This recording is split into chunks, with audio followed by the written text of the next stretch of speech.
Welcome to our YouTube channel School of Engineering. Here we are with the new episode of History of Engineering Part 4 Modern Developments. So let's do it.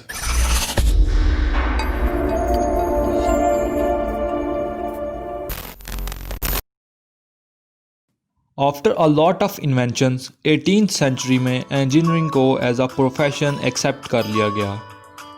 Mathematics और science को use करके जो भी practical work किया जाता उसे engineering का नाम दे दिया जाता.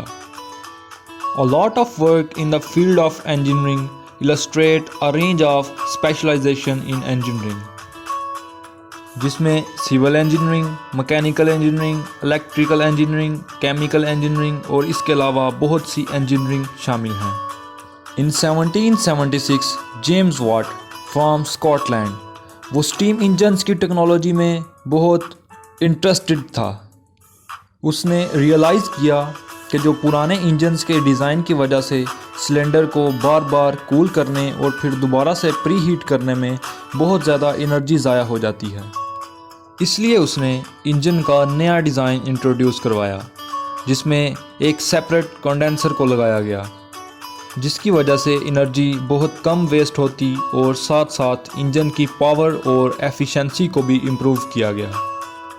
ये सब करने के बाद जेम्स अपनी इन्वेंशंस को पब्लिश करना चाहता था, लेकिन फाइनेंशियल डिफ़िकल्टीज़ की वजह से उसने मैथ्यू बोल्टन से पार्टनरशिप कर ली. And this invention of James gave rise to modern mechanical engineering, जिसकी वजह से मैकेनिकल इंजीनियरिंग की इंडस्ट्री में एक चेंज आया और उसने बहुत ग्रो किया. Later on in 1800 Italian scientist Alessandro Volta, जिसने वोल्टाइक पाइल इन्वेंट किया, जिसमें केमिकल्स को यूज़ करते हुए इलेक्ट्रिसिटी जनरेट की जा सकती थी.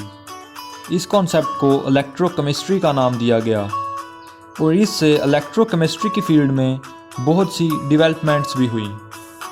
And then Michael Faraday and George Ohm, इन्होंने वोल्टा के इस कॉन्सेप्ट को यूज़ करते हुए डिफरेंट एक्सपेरिमेंट्स किए.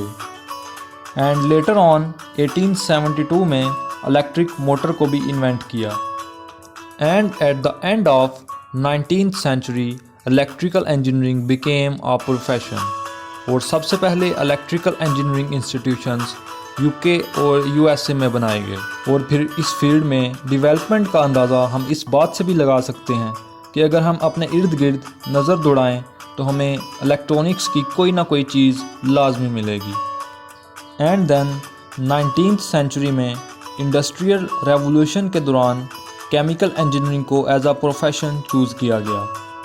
इंडस्ट्रियल रेवोल्यूशन फर्स्ट रेवोल्यूशन थी जिसमें अमेरिका और यूरोप ने बहुत से न्यू मैन्युफैक्चरिंग प्रोसेस स्टार्ट किए, और इसके दौरान इसमें केमिकल्स की डिमांड को देखते हुए बहुत से न्यू केमिकल प्लांट्स भी लगाए गए.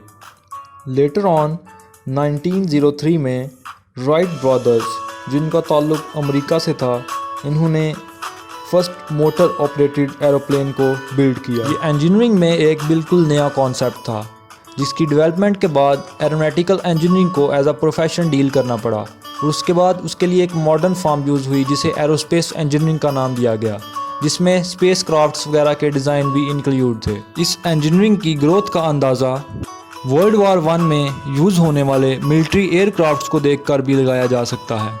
And then in USA in 1863 the first PhD in engineering is awarded to Willard Gibbs at Yale University. And later on 1990s में उसी को ही सेकंड PhD का अवार्ड भी दिया गया. Hope so this video will be informative for you. For more videos, stay connected and don't forget to subscribe the channel. Thank you.